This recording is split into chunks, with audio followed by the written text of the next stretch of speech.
Silakan Azizi ya.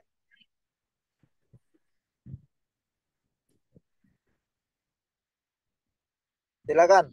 Baik, dokter. Bismillahirrahmanirrahim. Assalamualaikum. Selamat pagi. Salam sejahtera bagi kita semua. Selamat pagi, Dokter Ian Efrata Sembiring, SPB, SPBJKV, selaku pembimbing, dan selamat pagi sejawat PPDS sekalian. Pada kesempatan pagi hari ini, saya akan mempresentasikan bacaan divisi vaskular saya, DVT, Applied Diagnostic and Management. Sebagaimana kita ketahui, DVT ini merupakan salah satu dari dua manifest dari venous thromboembolism. Yang pertama adalah DVT itu sendiri, yang kedua adalah pulmonary embolism atau emboli paru. Pada kelainan DVT dan sebagaimana kelainan-kelainan pada kasus vaskular lain sangat terkait dengan uh, teori oleh Virchow, yaitu trias Virchow yang dipengaruhi oleh endothelial injury, stasis, dan hypercoagulability. Secara insidensi, venous thromboembolism itu tadi dibagi dua, bisa terjadi DVT dan VE, dapat menyebabkan kematian dan disabilitas. Di Amerika Serikat, surgeon dokter bedah mengestimasi kejadian hingga 100.000 hingga 180.000 kematian per tahun yang disebutkan dari PE manifestasi dari venous thromboembolism. Nah, ini dapat dilihat dari gambar. Ini adalah vena yang normal, aliran flow-nya normal. Dan kemudian yang terjadi gangguan hypercoagulability yang terjadi trombus. Seperti kita ketahui pada wound healing phase kan terjadi 4 fase, yaitu adalah hemostasis, kemudian kemudian uh, proliferasi dan remodeling. Pada trombus pada vein thrombosis ini terjadi pada fase gangguan di hemostasis dan inflamatori. Nah, superficial thrombus ini atau sering kita ketahui istilah sebagai tromboflebitis atau flebitis apabila clot ini terjadi di area superficial. Sedangkan apabila mengenai vena yang lebih profundal, vena dalam, maka kita katakan dengan DVT. Seringkali terjadi di kaki.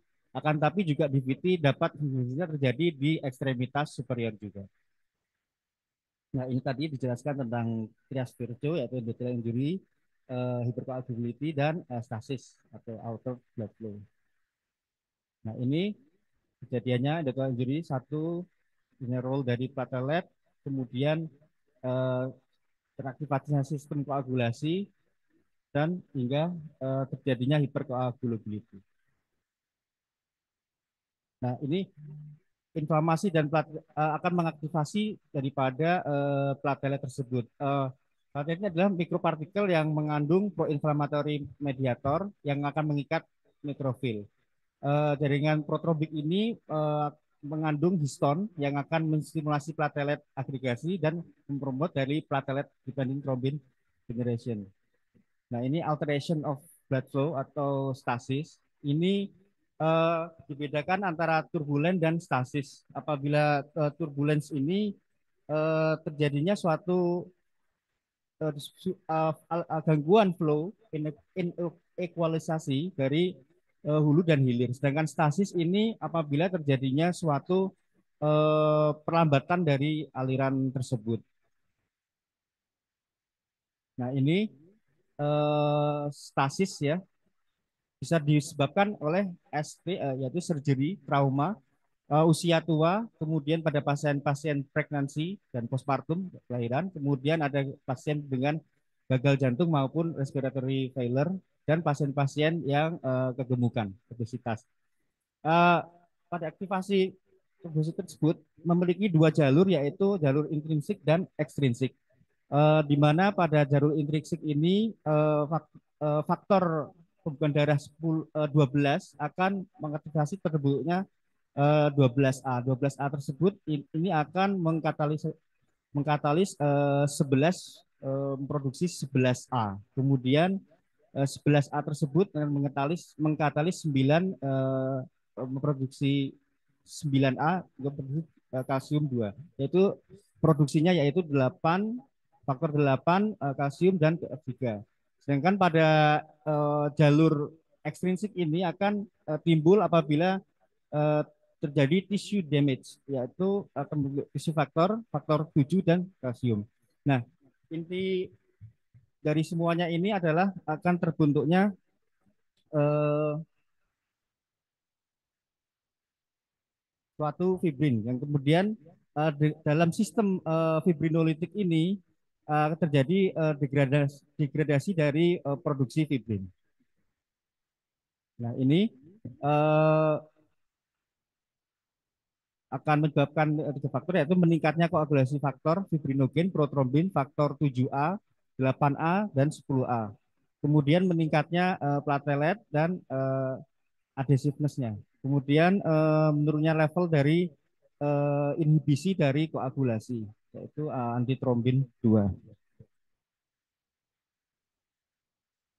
Nah, faktor apa saja yang mempengaruhi, yaitu usia tua tadi, kemudian uh, adanya keganasan pada riwayat keganasan, ada riwayat kanker, kemudian riwayat terapi estrogen, baik itu kontrasepsi maupun pengobatan hormon, acute medical illness, adanya inflamasi pada saluran pencernaan, nephrotic syndrome, kemudian myeloproliferative disorder, dan uh, terjadinya trombofilia dapatan.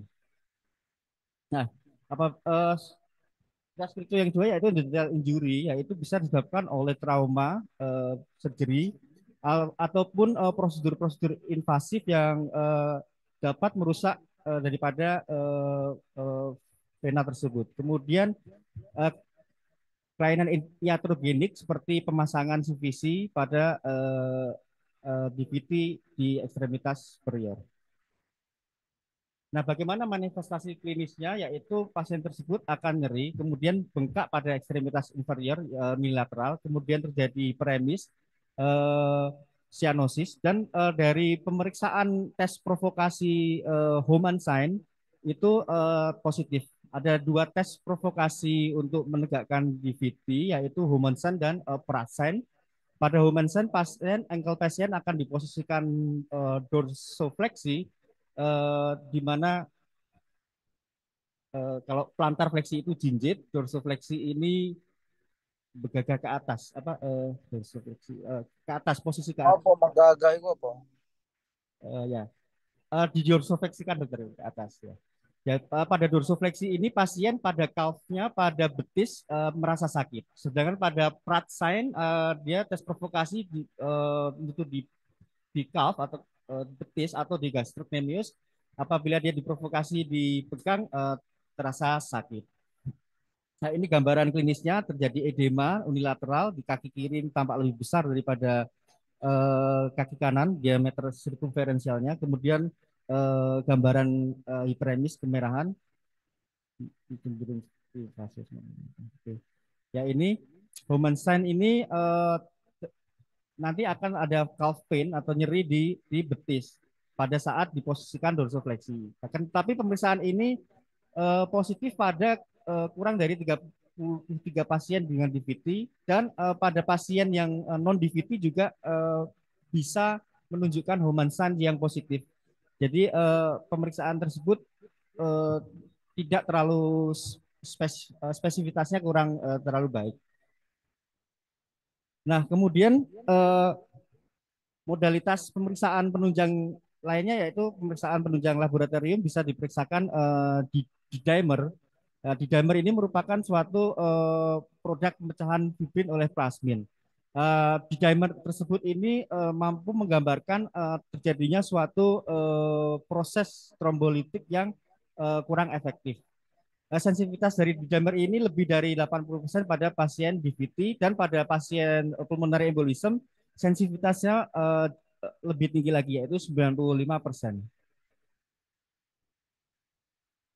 Nah, eh, skor yang digunakan pada pemeriksaan Duven thrombosis yaitu adalah Well score, di mana kita akan menilai beberapa parameter-parameter klinis yang dinilai, yaitu apabila pasien tersebut terdapat kanker aktif, maka kita akan berikan skor DVT 1. Apabila pasien tersebut paralisis, ada paralisis, paresis, misal riwayat stroke, maka kita akan berikan skor DVT 1, riwayat tirah baring hingga lebih dari 3 hari, atau riwayat pembedahan yang mayor seperti pembedahan ortopedi, eh, riwayat kurang dari 12 minggu itu kita berikan skor 1. Kemudian terjadinya tenderness pada ekstremitas yang terjadi dilatasi tersebut kita berikan skor 1. Ada swelling bukaan, unilateral swelling 1, pitting itim 1, dan non varicose vein 1. Apabila dia ada gambaran DD lebih mendekati DVT, kita akan men-scoring kurang dari 2. Nah, pembagiannya adalah low clinical likelihood atau tidak mengarah ke DVT, kemudian moderate likelihood bisa jadi hal tersebut adalah DVT, dan high likelihood DVT apabila skornya 3 atau lebih. Nah, pemeriksaan modalitas non-invasifnya yang bisa kita lakukan yaitu ultrasonografi. Pada gambaran ultrasonografi didapatkan vena yang incompressible. Secara fisiologis pada gambaran sonografi normalnya adalah vena itu adalah compressible. Pada deep vein thrombosis didapatkan vena yang incompressible dan adanya gambaran eh, hyperechoid pada gambaran USG tersebut.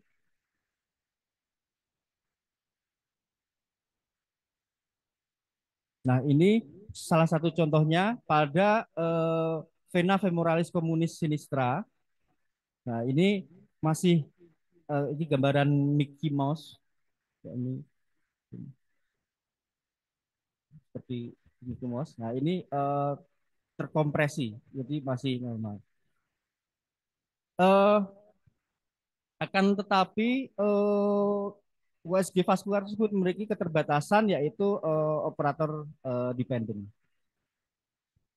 Nah, dapat juga dilakukan melalui MRI dengan kontras.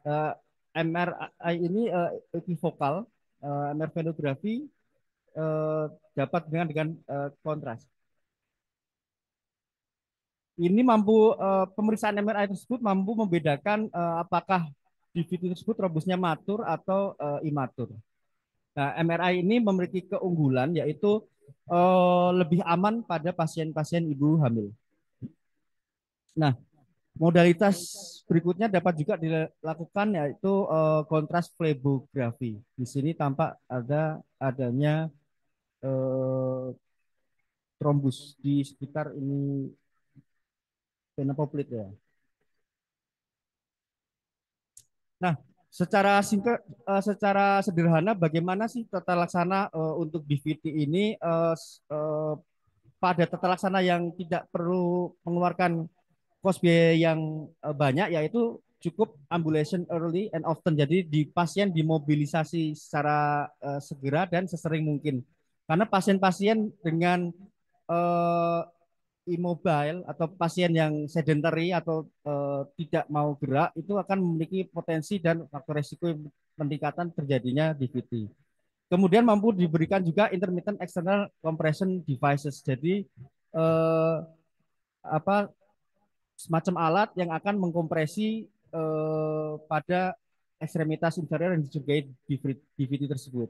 Nah, ini akan meningkatkan rate atau velocity dari venous blood dan mengurangi dari penyatuan dari peripheral veins. Kemudian kompresi sebaiknya dilakukan preoperatively dan kemudian dilanjutkan postoperatif. Pasien-pasien dengan DVT juga diberikan antikoagulan terapi. Nah, ini contoh kompresif stocking. Nah, tujuannya adalah agar venous return-nya lancar, tidak terjadi backflow sehingga akan memperparah terjadinya trombosis pada vena. Nah, ini alat apa SCD compression device ini pada pasien-pasien yang dicurigai DVT dengan kita setting dengan pressure 8 hingga 15 mm air raksa. Apabila dia moderate 15 hingga 20, firm 15 hingga 30, extra firm 30 hingga 40. Nah, ini pasien harus segera untuk dimobilisasi, artinya sebisa mungkin pasien untuk bergerak agar menghindari trombus kecil sekali. Pada 9 tadi mengoperasikan bahwa pasien dengan pemberian compression stocking ini mampu menurunkan eh, rate pasien yang akan kejadian DVT dari 27% menjadi 13%. Pada 7 studi menunjukkan penurunan DVT juga dari angka 15% hingga 2%. Nah, penyetingan alat external compression device ini yaitu dilakukan inflate atau penghubungan sehingga pada ekstremitasnya itu terkompresi itu sekitar 12 detik. Jadi 12 detik dia dikompresi kemudian di deflate sehingga akan mengendorkan alat apa external compression device-nya itu sekitar 48 detik. Jadi selang-seling itu gitu. Kemudian disetting dengan total tekanan 40 mm air raksa. SCP guideline juga merekomendasikan untuk early mobilization pada pasien karena seperti tadi bahwa outcome pada pasien yang lebih banyak gerak itu lebih baik pada pasien DBD. Nah, pemberian antikoagulan pada DVT ini bisa diberikan LMWH, kemudian unfractionated heparin, ataupun bisa diberikan golongan faktor 10E inhibitor. Nah, pada LMWH ini, low molecular weight heparin ini, contohnya pada enoxaparin, ini memiliki bioavailabilitas yang lebih tinggi, kemudian half life-nya yang lebih panjang daripada unfractionated heparin. Jadi tidak perlu monitoring ataupun dilakukannya dosis adjustment pada pasien, kecuali pasien tersebut obesitas ataupun memiliki riwayat gagal ginjal. Nah, kemudian pemberian sodium fundaparindic. Sodium fundaparindic ini merupakan faktor 10A inhibitor. Nah, ini memiliki keunggulan yaitu eh, sodium fundaparindic ini yaitu tidak menyebabkan trombosit indus heparin. Jadi trombositopeni indus heparin. Jadi tidak akan menyebabkan trombositopenia. Kebetulan tadi saya dengan mata kepala saya sendiri pasien diberikan sebelumnya dengan heparin 15 unit terjadi trombositopeni akan tetapi terus kemudian dokter Dana menginstruksikan untuk switch ke fondaparinux tidak trombositopeni.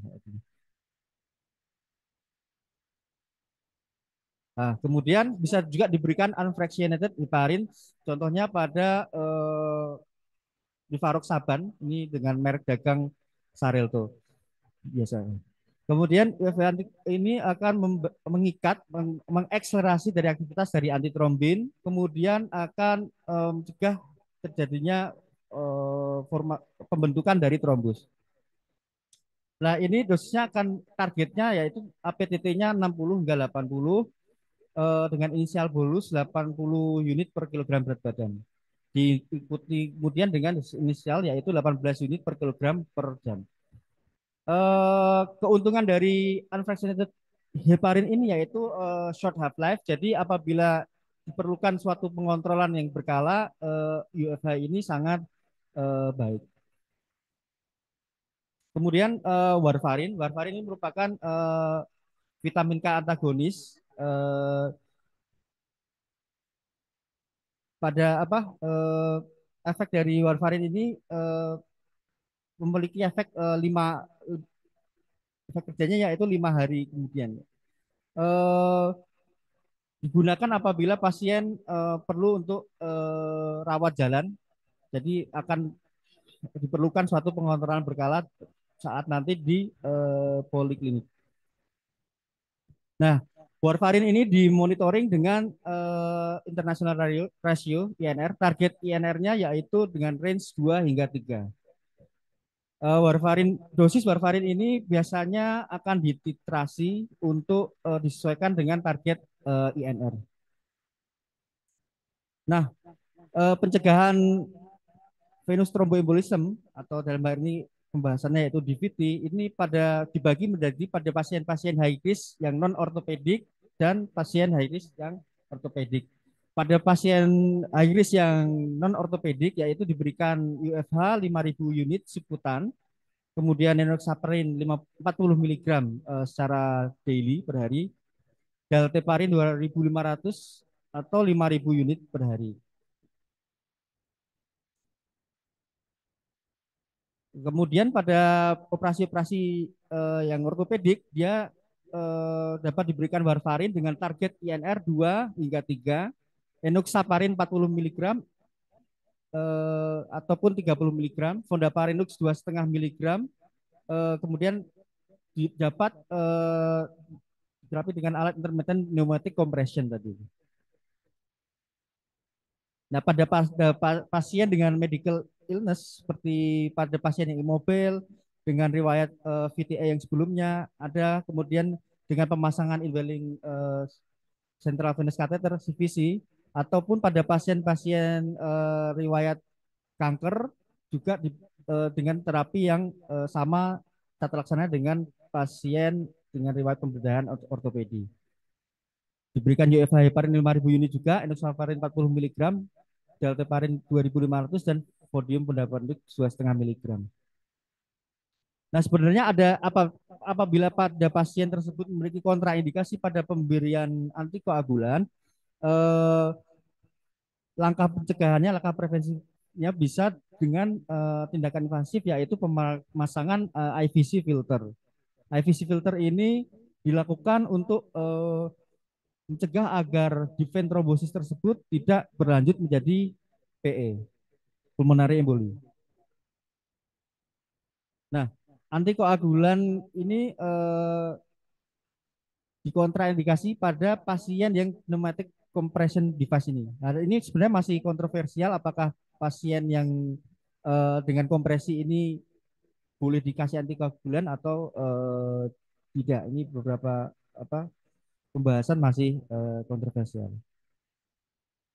Nah, kesimpulannya adalah pada strong evidence ini yaitu pada pasien high risk ini akan mengkombinasikan secara farmakologis dan mechanical prevention pencegahan. Pada pasien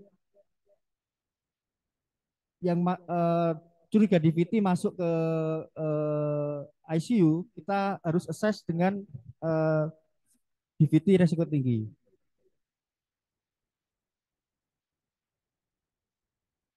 Nah, kemudian pembelian Vitka antagonis itu targetnya yaitu INR 2,5.